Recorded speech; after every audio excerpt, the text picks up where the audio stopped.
Senhor Deus, nós, povo do Senhor, com o coração quebrantado diante de Ti, nós nos colocamos na Tua presença, na convicção de que o Senhor está agora nos ouvindo, respondendo nossa oração. Nós clamamos, Pai, por nossas famílias, clamamos por esse país, clamamos por esse mundo que tem enfrentado tantas atrocidades, catástrofes, problemas, e sabemos, Deus, que o que o homem precisa hoje é de uma palavra, Deus, de paz, e essa palavra de paz é Jesus. E que Jesus possa entrar nas famílias, que Jesus possa fazer parte da vida dos nossos filhos, dos casamentos, dos jovens, adolescentes. Ó Pai, em nome de Cristo Jesus, clamamos por Tua igreja. Clamamos, Pai, para que Tua igreja seja fortalecida, aquecida pelo poder que vem do Senhor. Clamamos para que Tua igreja seja ousada, intrépida no anúncio do Evangelho. Oramos, Pai, para que em nome de Cristo Jesus o Senhor nos tire dessa letargia espiritual, dessa mornidão espiritual, Deus, e faça-nos viver de forma intensa, viva e poderosa para o louvor da Tua glória. Ó Pai, em nome de Cristo Jesus, nós clamamos a Ti em oração, porque reconhecemos que o Senhor nos ouve. Tu que estás nos céus, assentado no alto e sublime trono, está nos ouvindo. E nós confiamos, Pai, e nós confiamos em Tua misericórdia, em Tua fidelidade, em Teu amor. E é em nome de Cristo Jesus que oramos. Por Ele clamamos, nele clamamos, em Cristo Jesus. Amém. Benção, meus queridos. É um prazer estar aqui com os irmãos, podendo cantar, louvar o nosso Deus, aprender com os irmãos também um pouco mais da palavra do nosso Deus. Essa temática, afinidade, eu gostei muito dela, achei ela bem pertinente para os nossos dias. E as subtemáticas, que foram e serão abordadas, elas trazem uma convicção, uma certeza de que, no dia a dia, a nossa prática de fé, ela precisa ser pensada, ela precisa ser realmente elucidada, para que a gente viva de forma coerente com a palavra do nosso Deus, para que a gente viva de forma coerente com aquilo que o Senhor nos ensina. Para quem não me conhece, sou o Diego Martins, sou casado, tenho 3 filhos, pastor presbiteriano, estudei no Seminário Presbiteriano de Brasília, o André estava à frente, me formei depois. O André é um grande amigo. E hoje eu estou aqui para compartilhar com os irmãos o subtema, que é a perspectiva da afinidade quanto ao lazer. Afinidade quanto ao lazer. E antes de entrar no texto bíblico dessa manhã, eu quero fazer 2 considerações. Esse tema é um tema que, há um bom tempo, eu tenho parado para pensar, raciocinar, refletir, porque é algo que eu percebi que eu precisava ter uma compreensão melhor. Eu chego a 2 constatações antes de entrar no texto bíblico. Constatações sociais. É perceptível isso. A primeira constatação é o cansaço. Todos nós estamos cansados. Vivemos numa sociedade cansada. Todo ser humano chega à exaustão. A força física chega ao desfalecimento. O vigor emocional, mental, chega ao esmorecimento. O exercício da virtude também chega ao esgotamento. Somos seres cansáveis, exauríveis. Certamente Deus nos fez com a necessidade de descanso, precisamos parar. Essa é uma afirmação que eu faço, tendo em vista a realidade social que estamos vivendo. E, ao mesmo tempo, é perceptível que existe por aí uma indústria do descanso, o turismo, por exemplo.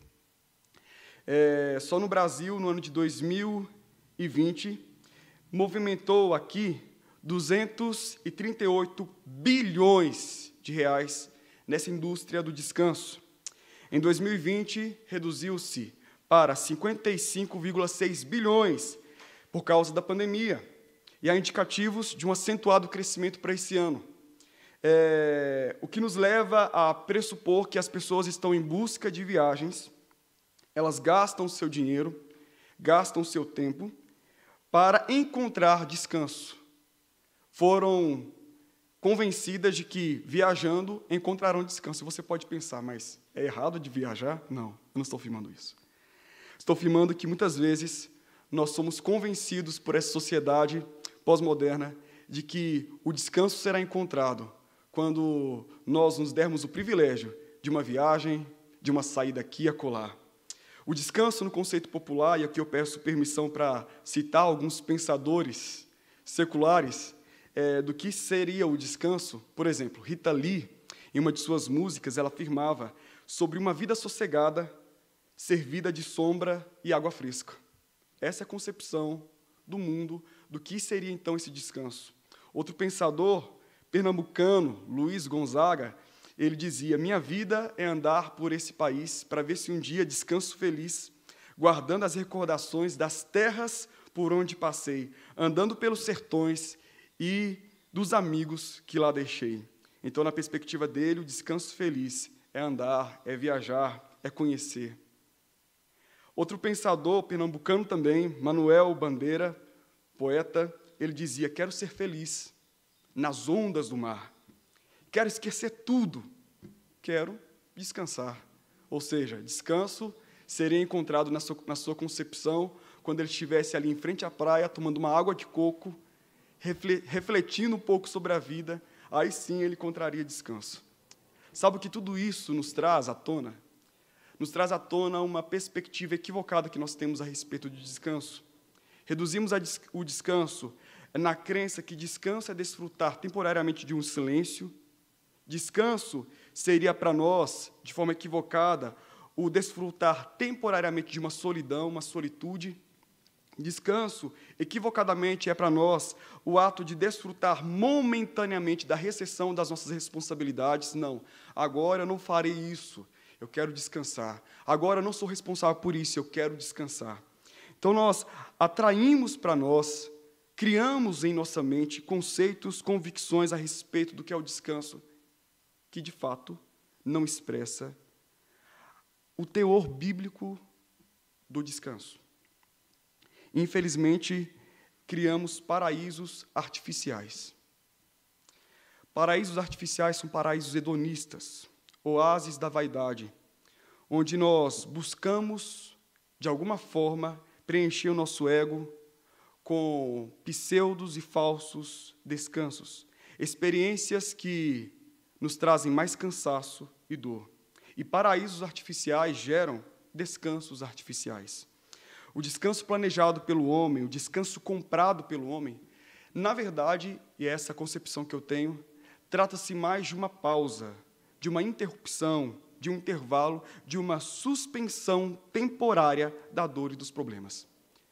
Quando muitas vezes eu tiro férias, sabe o que eu faço? Eu olho para o meu problema, oro para a minha tribulação, para a minha angústia, eu olho para tudo isso e digo: ei, espera um pouquinho, porque daqui 2 semanas, daqui 1 mês, eu volto a te encarar de novo. Na verdade, eu estou interrompendo, dando uma pausa naquilo que traz tristeza e angústia ao meu coração. Eu tenho para mim que muitos de nós não sabemos o que é descanso. Foi o filósofo Byung-Chul Han, filósofo sul-coreano atual, que escreveu um livro, Sociedade do Cansaço. E ele descreve que nossa sociedade ela pode ser descrita como uma sociedade que vive fatigada, não sabe o que é descansar. E a gente não precisa ser filósofo para constatar essa realidade. A própria pandemia veio aí para nos mostrar o quanto nós estamos cansados, sobrecarregados. Primeira constatação dessa manhã, o cansaço. A segunda que eu trago para os irmãos é a culpa. Se, por um lado, eu sou cansado, sobrecarregado, por outro lado, eu sou culpado e obstinado. Porque se o ser humano foi criado já com essa necessidade do descanso, eu preciso compreender que Deus, em sua soberania, Ele estabelece um meio de escape. Ele estabelece o recurso para que eu, como humano, pudesse então encontrar força, vigor, ser fortalecido. Por essa razão, Deus estabelece Shabat, sábado. Deus estabelece um dia entre 7 para que eu pudesse então encontrar descanso e experimentar esse descanso que Ele proporciona. Eu sou cansado, porém muitas vezes eu sou o culpado. O cansaço de hoje é representação, é um indicativo da minha obstinação ontem, porque ontem, de alguma forma, eu rejeitei o descanso que Deus me ofereceu. Eu desprezei e ultrapassei os limites que Deus estabeleceu para a minha vida, suprimindo, então, o descanso que Ele estabelece. Carregamos no ombro o peso e a culpa de ser o responsável por nossas fadigas no presente. O descanso, ou o dia de descanso, foi decretado por Deus para o bem da humanidade. E isso antecede a instituição da religião e até mesmo a instituição da cultura. Deus estabelece na criação o dia do descanso. Um pensador, Carson, ele diz o seguinte: Shabat foi instituído como uma fonte constante e regular de bênçãos, tanto para o revigoramento espiritual quanto físico. Seu objetivo era expressar preocupação social e compaixão. O descanso é ignorado.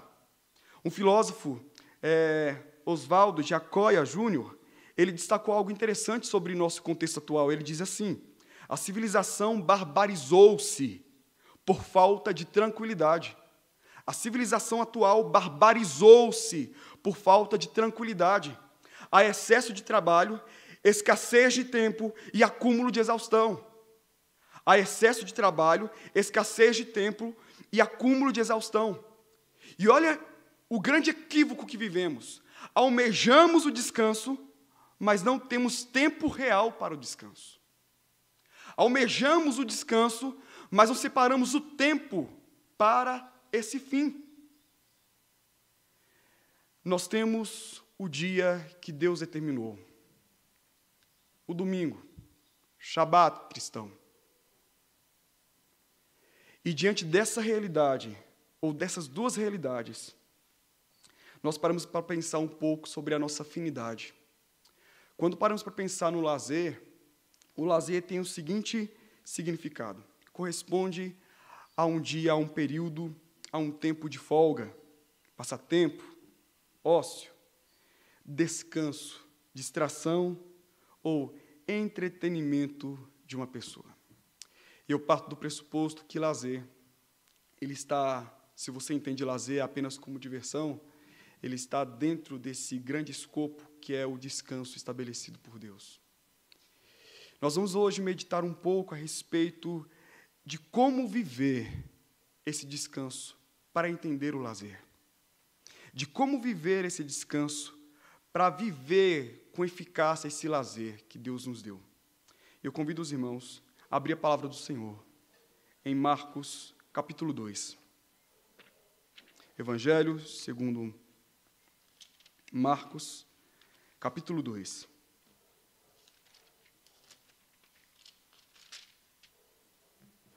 Versículo 23 ao versículo 28. E diz assim a palavra do nosso Deus. Ora, aconteceu atravessar Jesus em dia de sábado, as searas, e os discípulos, ao passarem, colhiam espigas. Advertiram-no os fariseus: vê, por que fazem o que não é lícito aos sábados? Mas ele lhes respondeu: nunca lestes o que fez Davi quando se viu em necessidade, teve fome? Ele e seus companheiros? Como entrou na casa de Deus no tempo do sumo sacerdote Abiatar e comeu os pães da proposição, os quais não é lícito comer, senão aos sacerdotes, e deu também aos que estavam com ele, e acrescentou: o sábado foi estabelecido por causa do homem, e não o homem por causa do sábado, de sorte que o Filho do Homem é Senhor também do sábado. Amém. Feche seus olhos, vamos orar mais uma vez. Deus, em Cristo Jesus, colocamos nossos corações em Tua presença. E pedimos ao Senhor que Tu estejas conduzindo nessa mensagem nossos corações ao trono da graça, para compreender Tua perfeita, agradável vontade. Essa é a nossa oração em Cristo Jesus. Amém e amém. Esse cenário é um cenário interessante. Jesus Cristo estava com os seus discípulos num dia de sábado. Eles estavam andando pelos campos, pelas searas, só que os discípulos estavam com fome.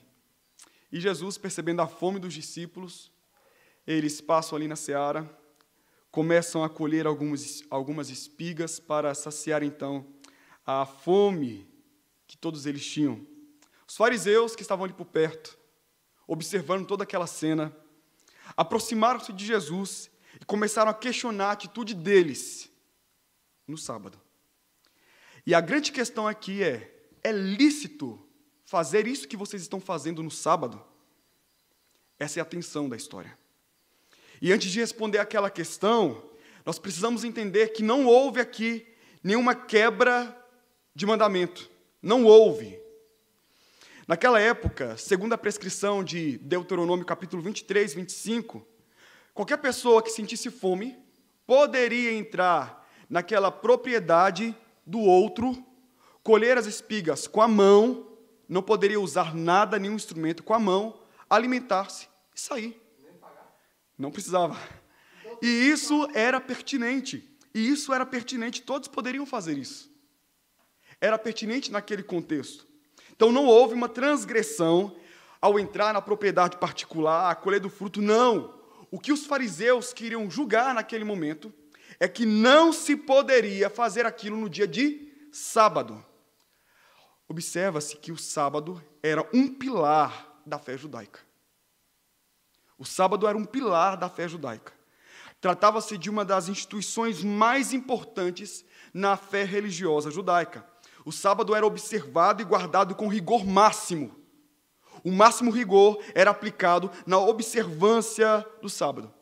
Mas o que a Escritura Bíblica diz a respeito do sábado? Basta voltar a alguns capítulos, algumas páginas, ali em Gênesis capítulo 2, versículo 2, versículo 3, é dito: e havendo Deus terminado o sétimo dia, a sua obra que havia feito, descansou nesse dia de toda a obra que tinha feito. E Deus abençoou o sétimo dia e o santificou, porque nele descansou de toda a obra que como Criador tinha feito. Êxodo, capítulo 20, versículo 8 ao 11, onde é prescrito ali os 10 mandamentos, é dito a respeito do sábado, no quarto: lembra-se do dia de sábado para o santificar. Observa-se que é a descrição maior quanto ao mandamento, o dia de sábado. Em Êxodo, capítulo 31, versículo 13, é dito: fale aos filhos de Israel e diga-lhes o seguinte: certamente vocês guardarão os meus sábados, pois é sinal entre mim e vocês, de geração em geração, para que saibam que eu sou o Senhor, que os santifica. Ezequiel, capítulo 20, versículo 12, diz assim: também lhes dei meus sábados, para servirem de sinal entre mim e eles, para que soubessem que eu sou o Senhor, que os santifica. Deus estabelece o sábado, Deus dá o sábado aos seus filhos, como sinal de graça, para que eles pudessem viver e experimentar aquele dia em adoração ao Senhor. Dia de descanso, dia de louvor, dia de exaltação a Deus. E a pergunta que é feita de forma legítima: o que é permitido fazer no sábado, Deus? O que é permitido fazer nesse dia de descanso? E esse foi um desafio teológico naquela época. Muitos rabinos procuravam responder essa pergunta. O que é permitido fazer no dia de sábado, no dia de descanso? Em lazer, o que é permitido fazer? E por esse motivo, das interpretações dos rabinos, um conjunto de normas, regras, foram lançadas, foram abraçadas, foram codificadas. E a esse conjunto de regras, pensamentos rabínicos, foi chamado então de halakha, que atualmente é conhecido como Mishnah. A esse conjunto de regras que durante o tempo foram solidificadas, foram normativas, mesmo alguma delas não tendo mais base profundamente bíblica. Nos sábados, no tempo de Jesus, havia uma observância radical, rigorosa, intransigente a respeito do sábado. E a halakha chegava ao ponto de proibir. Observe. Chegava ao ponto de proibir relações sexuais, comer qualquer coisa que não fosse preparada de antemão no outro dia, ajudar um animal, por exemplo, em trabalho de parto, ajudar um animal que tivesse caído em alguma cova, andar mais que 1000 côvados, o que é equivalente a 600 metros, acender fogo e até mesmo, em alguns casos extremos, algumas interpretações extremadas, fazer alguma necessidade fisiológica. Naqueles tempos de Jesus, eles haviam deturpado drasticamente a concepção do que seria, então, a observância do descanso, o dia do Senhor. E a acusação farisaica aqui, está consonante com a interpretação humana que muitos deles tinham a respeito do que é então permitido fazer no sábado. Um estudioso afirmou que, naquela época, havia-se definido uma lista de 39 trabalhos que eram proibidos aos sábados. 39 trabalhos que não poderiam ser feitos de forma alguma nos sábados. E dentre esses trabalhos, eu afirmo para vocês, o colher, o esfregar, o debulhar e preparar uma refeição eram constados ali. Então, quando os fariseus se aproximam de Jesus para questionar Jesus e os discípulos sobre aquela atitude de alimentar no dia de sábado, eles estavam acusando aqueles homens de 4 pecados conforme a concepção deles. E a ideia era mostrar que eles estavam transgredindo a tradição e que o Mestre Jesus era cúmplice daquela transgressão, logo, a sentença de descumprir o sábado, segundo a tradição, era morte. E eles queriam chegar também a essa sentença aplicada à pessoa de Jesus. Não havia aqui, da parte dos fariseus, uma preocupação com a necessidade daqueles homens, com a necessidade humana. Os fariseus eram legalistas, defendiam a lei acima de tudo e todos. Por causa dessa lei, eles sentenciavam à morte homens. E um teólogo certa vez afirmou, quando os homens esquecem do amor e da misericórdia e o substituem pelo cumprimento de regras e normas, pode-se afirmar que a religião está em decadência. E é isso que podemos afirmar a respeito dessa religiosidade judaica. Havia um apelo, um amor à tradição dos homens. Eles foram além daquilo que a Escritura afirmava, e não havia misericórdia, não havia amor. E em defesa aos discípulos, Jesus faz algumas afirmações, e a linha lógica de Jesus é bem interessante, porque na sua linha de argumentação, ele levanta três pontos interessantes.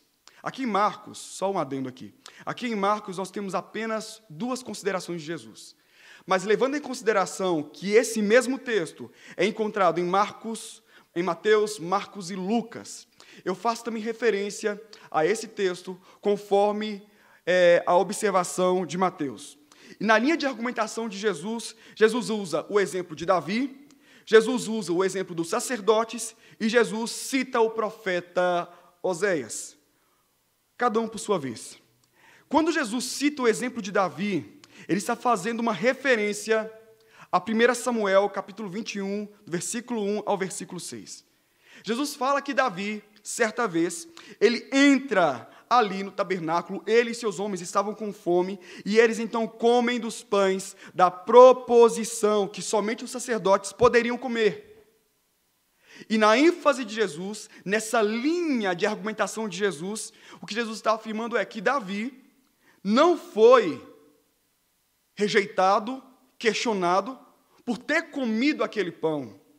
Porque havia naquele contexto a seguinte mentalidade: o ser humano, ele precisa alimentar-se. Nesse sentido, o costume e a prática ritualística, ela não é maior que a necessidade. O segundo exemplo que Jesus traz, de Mateus, no capítulo 12, versículo 7, ele cita, 12, versículo 5, ele cita o exemplo do trabalho dos sacerdotes. Porque o sacerdote, no sábado, ele ia ao templo, acendia fogo, matava o animal, preparava o animal e o levava até o altar. Espera aí, uma pessoa normal praticando tudo isso seria logo levada à morte. Mas o sacerdote pode? A lógica de Jesus é mostrar para aqueles homens que o cumprimento do sábado estava além daqueles preceitos que eles haviam criado. E a citação que Jesus faz, no finalzinho, isso é identificado em Mateus, capítulo 12, versículo 7, Jesus cita as palavras de Oséias, né? Oséias, capítulo 6, versículo 6, quando ele fala que o que Deus requer é misericórdia e não sacrifício. Ou seja, é que a religião superaria o ritualismo e seria experimentado no âmbito da misericórdia. E não é isso. A nossa relação com Deus não é mediada por essa misericórdia. O cristianismo, como uma religião, como uma forma de experiência, não é experimentada por meio da misericórdia de Deus. Em todos os casos citados, tanto o caso de Davi, como o caso do sacerdote, como o caso da citação ao profeta Oséias, em tudo o que Deus quer dizer, em que Jesus quer dizer é o seguinte, que a religião deve ser regulada pela misericórdia. A religião deve ser regulada pela misericórdia. E aqui eu chego à primeira lição dessa manhã. A verdadeira religião não é aquela que anula a lei. Jesus não quebrou a lei.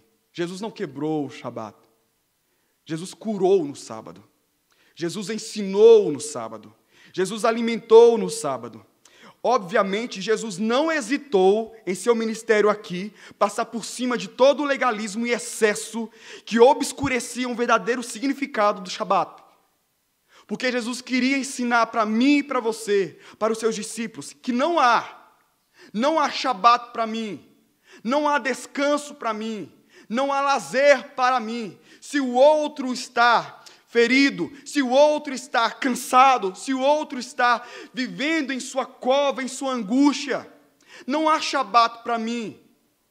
E o mais interessante, ontem a palavra do pastor Mateus, né, ele dizendo da nossa confessionalidade, quando você abre, então, nossa confissão de fé de Westminster, para ver como deve ser vivida o dia do Senhor, como deve ser experimentado, então, o dia do Senhor, nós encontramos lá, em ações de graças, louvores, santificação a Deus e com obras de misericórdia.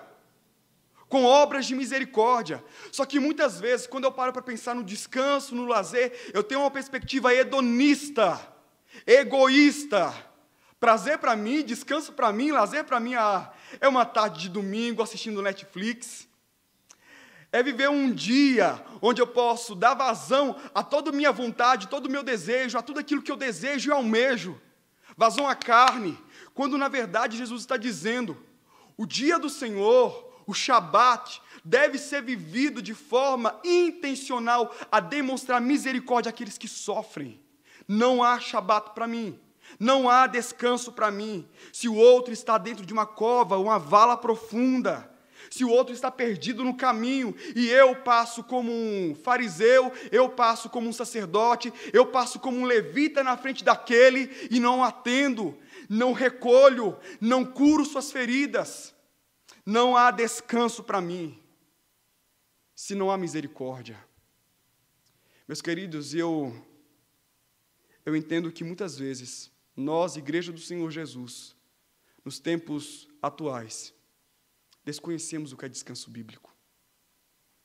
Somos tomados por uma concepção humanista, secularista, contrária à Bíblia, de descanso, egoísta, e nós não entendemos essa preciosidade que a Escritura nos ensina. O meu descanso será vivido de forma plena e bíblica, quando eu vivo a misericórdia e em misericórdia. No versículo 27, nós temos uma afirmação interessante. É dito: o sábado foi estabelecido por causa do homem, e não o homem por causa do sábado. O que significa dizer isso, né? Que o sábado foi estabelecido por causa do homem. Cronologicamente, o homem foi criado, depois da criação do homem, veio o sábado. Só que a inversão religiosa faz com que o homem se torne, então, seja reduzido, então, a uma escravidão do sábado. E Jesus está ensinando: o homem não é escravo do sábado, o sábado é um dia de festa, o sábado é um dia que eu estou proporcionando para vocês uma vida plena e de paz, de consolo e alegria. O sábado é o dia de recalibrar a santificação. O sábado é dia de voltar-se para o próximo. O sábado é dia de vida. O sábado não pode ser, o homem não pode ser de forma alguma vítima do seu dia de repouso, do seu lazer. O homem não pode ser vítima do seu dia de descanso. E toda vez que eu falo sábado aqui, entenda como o sábado cristão, que é o domingo. O homem não pode ser escravo desse dia. Esse dia foi estabelecido por Deus como meio de graça, no sentido de que eu vivo um dia para me desligar de tudo aquilo que eu faço nos meus afazeres cotidianos, para consagrar-me a Deus, para viver intencionalmente, voluntariamente, poderosamente na presença deste que é o meu Senhor. O dia do Senhor deve ser guardado com liberdade, alegria e paz. Inclusive, quando eu encontro esse dia, ali nas palavras em Levíticos e em Números, as referências que fazem ali do sábado, dando a entender que sábado é dia de festa. Sábado é festa. Então há espaço para o sorriso, há espaço para a alegria, há espaço para o regozijo no Senhor. No Senhor.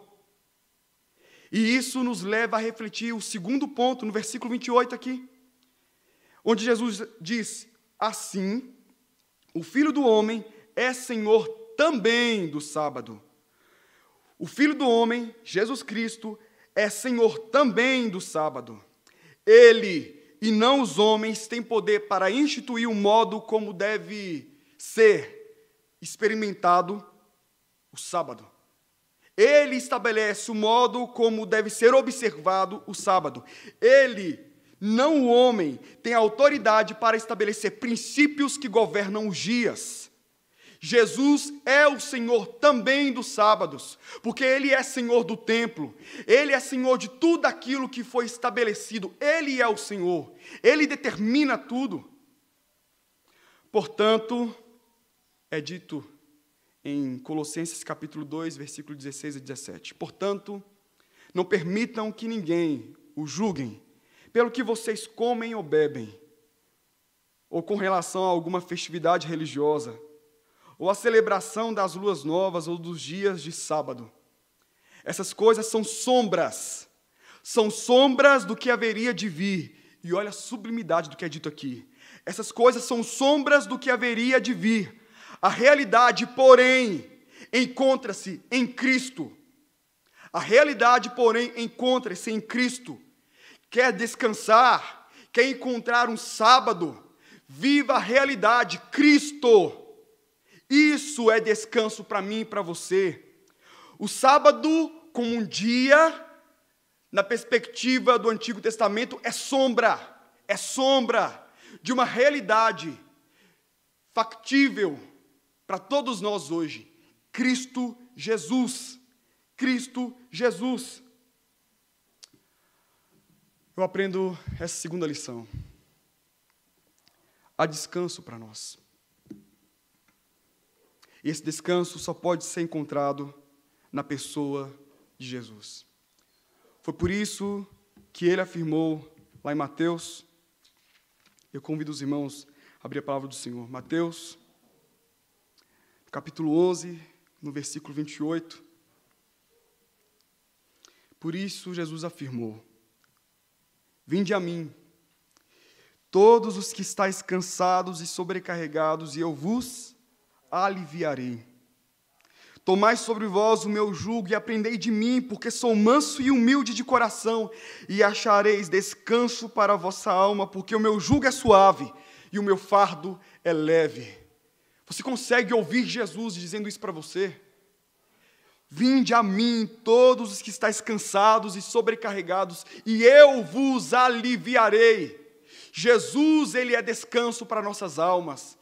Jesus é descanso para aquele que está cansado e sobrecarregado. Jesus é o descanso de Deus para nossas vidas. E nós precisamos reconhecer Jesus como então esse padrão estabelecido para todos nós, como o desfrute da realidade que Deus tem para nós. Não há lazer fora de Jesus. Não há alegria experimentada fora de Jesus. Tudo que esse mundo pode proporcionar é vã, é ilusão. É uma vã realidade. Em Jesus há verdadeiro descanso, em Jesus há verdadeiro lazer. E nós nos juntamos, muitas vezes nós nos reunimos em volta de uma mesa, em volta de uma música, em volta de um filme, em volta de um discurso, em volta de uma ideologia, em volta de algum aspecto da cultura. Nós nos reunimos e achamos que lazer, descanso, será encontrado ali naquele momento. Só que Deus instituiu para nós o meio, a forma e a pessoa que nos dará o verdadeiro descanso, alegria. Estamos cansados, procuramos dar vazão, procuramos meios para nos livrar desse cansaço, dessa fatiga. Só que somos culpados, porque rejeitamos aquilo que Deus tem nos oferecido. E por que transgredimos? Porque acreditamos que muitas vezes somos maiores que o próprio Deus. Podemos estabelecer nossa forma própria de descansar. Porque acreditamos em nossas alternativas. Porque acreditamos que temos total consciência daquilo que precisamos. Não, Deus. Eu não preciso de um dia na igreja. Eu não preciso de um dia em comunhão. Não preciso de um dia de oração. Não preciso de um dia de reflexão. Não, eu preciso de um dia no shopping. Preciso de um dia no clube. Preciso de um dia numa praia. É isso que eu preciso. Nós não temos consciência real daquilo que precisamos. Enquanto nós não nos voltarmos para o Senhor e reconhecemos que toda a nossa necessidade se encontra nele, nós estaremos perdidos em nossa busca por um lazer. Nós estaremos perdidos em nossa busca por um descanso. Que Deus tenha misericórdia de nós e que haja unidade, que haja afinidade, que haja essa busca unânime do verdadeiro descanso na pessoa do Senhor Jesus Cristo e naquilo que Ele estabeleceu para nós como um princípio norteador para viver o descanso para a nossa alma. E eu quero terminar contando uma experiência que eu contei também na igreja, há um tempo atrás. Assim como você, imagino eu, às vezes a agenda está lotada, cheia de atividades, cheia de coisas para fazer. Eu me lembro que eu estava sem tempo para nada, não tinha espaço, nada. E eu não falo isso com orgulho, falo isso com temor e tristeza. Não tinha espaço para nada e a vida estava sobrecarregada, problemas inúmeros problemas. Aquilo estava me afetando de tal forma que eu não conseguia me ver fora daquela agenda lotada. Eu não conseguia me perceber longe daquela agenda lotada. E sabia que aquilo estava errado. Até que um dia eu recebo ligação de um amigo, um amigo, que disse o seguinte: uma mensagem de texto. Tem um dia aí para a gente conversar? Eu falo, não, essa semana não tem. Na outra semana também não terei. Só daqui 2 semanas. Pode ser, pode marcar. E assim foi. Passou as 2 semanas, chegou o dia marcado. Eu estava no meu carro, indo para o local determinado. Eu já estava indo para aquele local e fazendo a seguinte oração: Deus, como sempre faço, me abençoe nessa conversa, me dê direção nessa conversa. Eu posso encontrar nessa conversa alguma questão, algum problema da pessoa que eu nunca passei, que eu nunca experimentei. Me dê sabedoria, não abrir da minha boca, no meu falar, que o Senhor me dê sabedoria para conversar com essa pessoa. Ok. Estava indo, quando cheguei, então, no local determinado, encontro com a pessoa, cumprimento a pessoa e nós nos sentamos ali. Conversa vai, conversa vem, como está sua família, está bem, assim, assado. Aí cheguei ao ponto, perguntei, o que você precisa, o que acontece, o que está acontecendo? Esse querido amigo olha nos meus olhos e fala, não aconteceu nada, eu estou bem. A família está bem, minha vida está bem. Eu simplesmente, percebendo a sua rotina, desvairada, eu quis separar um tempo na sua agenda para te ouvir, para que você pudesse descansar. Aquela atitude me deixou constrangido, me deixou envergonhado e, ao mesmo tempo, me mostrou a graça de Deus sobre a minha vida. Sabe por quê? Porque muitas das vezes nós não entendemos o descanso que Deus nos dá. Foi naquele momento que eu fiz uma oração em secreto e disse, Deus, eu quero aproveitar essas 2 horas que eu estou aqui e viver um Shabat, e viver um descanso. E, salvo as devidas proporções, Cristo Jesus, Deus Todo-Poderoso, é esse nosso amigo. Esse nosso amigo fiel, que antes, ali, já no princípio de tudo, olhou para a minha, olhou para a sua agenda e disse o seguinte, ei, esse dia é o meu dia. E no meu dia você encontrará descanso. Não rejeite na agenda que você tem o dia que o Senhor já separou para Ele. Não rejeite na agenda que você tem o dia que Deus já separou para que pudéssemos encontrar, então, o descanso para a nossa alma. E é nesse dia que choramos, é nesse dia que louvamos, é nesse dia que experimentamos a misericórdia, é nesse dia que nos santificamos. Que Deus tenha misericórdia de todos nós, que possamos viver, de fato e verdade, esse descanso, esse lazer, encontrado, vivido e experimentado no Senhor. Vamos orar? Feche seus olhos. Deus, em Cristo Jesus eu te louvo, te exalto, porque reconhecemos aqui nessa manhã, existe afinidade, Deus, no lazer, mas que essa afinidade seja refeita, repensada, desenhada, moldada, conforme aquilo que o Senhor nos estabelece. O descanso é encontrado em Ti. A alegria verdadeira é desfrutada em Ti. Não há outro caminho, não há outra forma, não há outra alternativa. Somente no Senhor queremos estar. E essa é a nossa oração em Cristo Jesus. Amém, Deus.